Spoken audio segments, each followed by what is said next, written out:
국민의힘은 민주당의 이 특검법 합의 파기를 계기로 장외 투쟁에 나섰습니다. 조금 전에 국회 본청 앞에 있는 계단에서 규탄 대회를 열었는데 당 추산 5천 명이 모였다고 합니다. 입법 폭주 민생 외면 정치 특검 중단하라!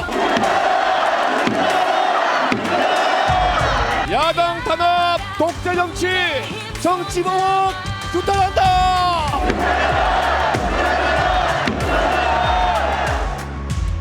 보복 정치와 공포 정치의 100일이었습니다.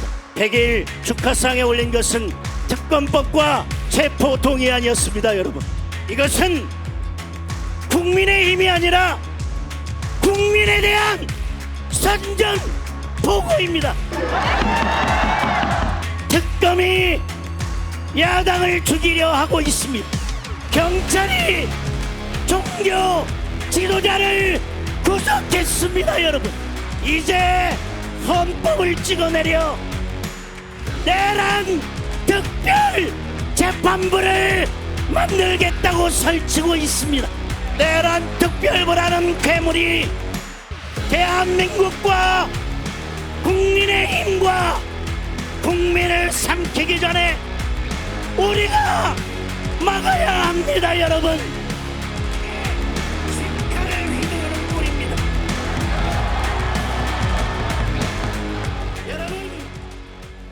야, 오늘 장외 투쟁 시작했는데 첫날 꽤 많은 분들이 오셨군요. 박민영 대변인님. 예. 장외로 나간 겁니까, 이제 앞으로? 제가 직접 가보지는 못했습니다만 그 상당한 열기가 있었다라고 합니다. 육안으로 보기에도 정말 많은 사람들이 참여를 해주셨고요. 지방에 있는 원외 당협위원장들부터 일반 당원들에 이르기까지 정말 많은 사람들께서 한 목소리를 내주셨습니다. 그런데 그럴 수밖에 없는 것이 지금 정부 여당의 행태가 너무도 기괴하다라고 저는 생각을 하거든요. 비단 일주일도 안 돼서 여야정 회동을 통해서 이재명 대통령이 여당이 더 많이 양보해라, 무지성 내란몰이는 안 된다, 그렇게 이야기를 하지 않았습니까? 그런데 이런 개딸들이 반발했다라고 하는 이유만으로 완전히 지금 색깔을 바꿔서 이재명 대통령은 내란 특별재판부도 필요하다라고 하고 내란 수사기간 연장도 필요하다라고 하고 이렇게 완전히 말을 바꿨거든요. 이런 것들을 보면은 이런 거대 정부 여당이 벌이는 이런 사실 촌극 앞에 우리 그 군소 야당이 어떤 역할들을 할 수 있겠습니까? 그렇기 때문에 원내에서 협상을 한 것마저도 이렇게 14시간 만에 부정을 해버린 이런 여당의 행태에 대해서 강력하게 규탄할 수밖에 없었던 것이고요. 민주당이 이렇게 잘못된 치정을 계속한다라고 하면은 이 보수 진영 내 이 같은 성화는 계속해서 일어날 수밖에 없다라고 하는 것을 여당이 명심하기를 바랍니다. 예, 성친 부의장님. 예. 여당은 명심하라랍니다. 어떻게 말씀 주시겠습니까? 근데 일단 지금 이렇게 장외투쟁을 한다고 해서 국민들의 공감을 살 수 있을 것인가, 저는 국민의힘에 이거부터 물어보고 싶습니다. 지금 국민의힘이 사실 소수 야당이 지금 여당에 대한 제대로 된 좀 실효성 있는 견제를 하기 위해서는 국민들의 지지를 받으면서 이 투쟁을 해야 되는 것이거든요. 근데 그 국민 다수는 지금 국민의힘에게 계속 요구하고 있는 것은 윤석열 전 대통령과 거리두기를 하라, 그렇게 하는 것이 뭔가 국민의힘 보수 재건의 시작이다라는 게 국민의힘의 그 보수의 강성 지층을 제외한 다수의 국민들이 전 그렇게 주장을 하고 있다고 생각하는데, 그것을 하지 않는 한 이렇게 장외투쟁을 한다고 해서 민주당에 대한 실질적 위협이 되지 않거든요. 저는 정청래 대표도 이재명 대통령께서 협치를 해야 된다, 많이 양보해야 된다고 말씀하신 거를 제대로 수행을 못하는 이유 중에 하나가 명분이 없다는 거예요. 그러니까 정청래 대표 계속 얘기하고 있는 거는 내란, 윤석열 전 대통령과의 절연하지 않는 정도가 어떻게 협치를 하냐라는 주장을 하시는 건데, 저는 거기에 일부 타당한 부분이 있다고 생각합니다.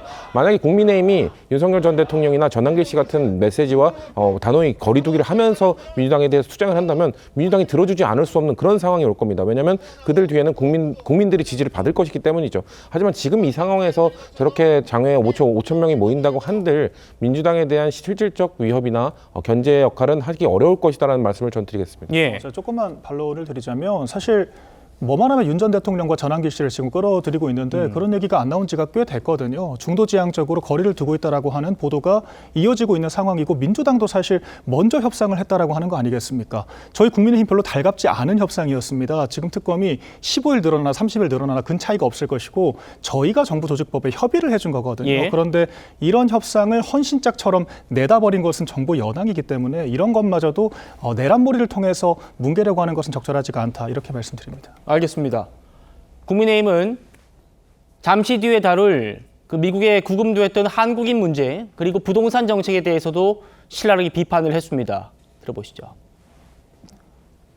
트럼프 대통령에 바친 선물 보따리는 구석과 쇠사슬로 돌아왔습니다. 국민들의 손발이 묶여도 말 한마디 못하면서 안에서는 정치 보복의 도끼를 휘둘러대고 있습니다. 밖에 나가서 신나게 얻어터지고 집안에 돌아와서는 가족들에게 휘두르는 꼴입니다. 경제는 더 나쁩니다. 이재명 대통령이 이런 얘기를 했는데 부동산 정책 발표했는데 칭찬도 비난도 없는 걸 봐서는 잘한 것 같다. 우리 국민들 이재명 대통령이 하는 말은 입만 열면 거짓말이라는 걸 너무 잘 알고 있습니다. 정말 화성에서 온 대통령 아니면 지구에 사는 우리 서민들 생활을 모르는 겁니다. 정신 변호사님, 야당 입장에서 뭐 대통령이 좀 만나자고 해서 또 만나기도 했고 특검법 협의해서 또 정보조직법도 합의했고 이게 지금 다 깨져가지고 장외로 나갈 수밖에 없다라고 보는 것 같고요. 여당은 또 근본적인 책임 자체가 국민의힘에 있는 것 아닌가라는 얘기고 어떻게 보십니까? 글쎄요, 제가 봤을 때 야당 입장에서는요, 최소한 2번 뒤통수 맞은 거 아니겠습니까? 그러니까 대통령이 손까지 모으자 해가지고 세 사람이 손을 잡았어요.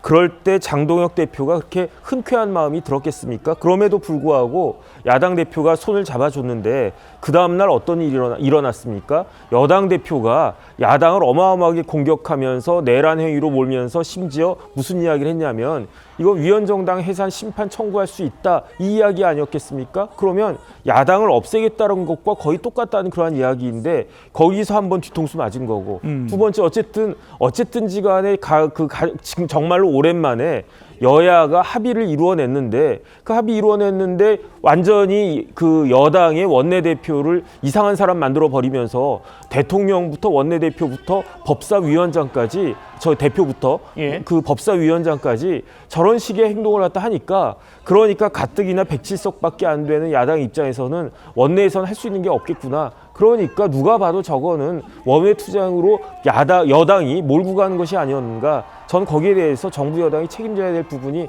반드시 있다. 그런 생각 듭니다. 알겠습니다.